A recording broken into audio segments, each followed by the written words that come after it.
नमस्कार। उनके दिल में आ गया है सॉन्ग VYRL भोजपुरी चैनल पर।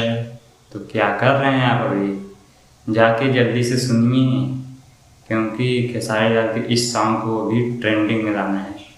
वो तो ट्रेंडिंग में आ ही जाएगा, क्योंकि उनका नाम है ट्रेंडिंग स्टार है। तो अभी वो गाना 11 बजे रिलीज हुआ है और लगभग 1 घंटे 5 मिनट के लगभग हुआ है गाना रिलीज, और 2.5 लाख के करीब व्यू पहुंच चुका है। जल्दी से जाकर आप भी अपना 2-3 व्यू उसमें ऐड करवा दीजिए, जिससे कि खेसारी के गाने को ट्रेंडिंग में लाने में आपका भी योगदान हो जाए। और कमेंट भी 2-4 कर दीजिए, लाइक भी 1 कर दीजिए।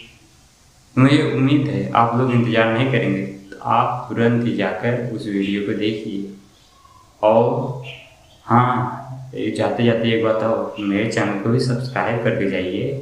ये क्यों बोल रहे हैं, खेसारी से रिलेटेड अपडेट मैं देता रहूँगा आपको।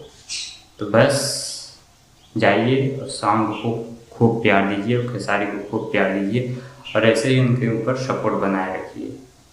तो मैं चाहता हूँ आपसे इजाज़त। Bye bye, love you all, take care.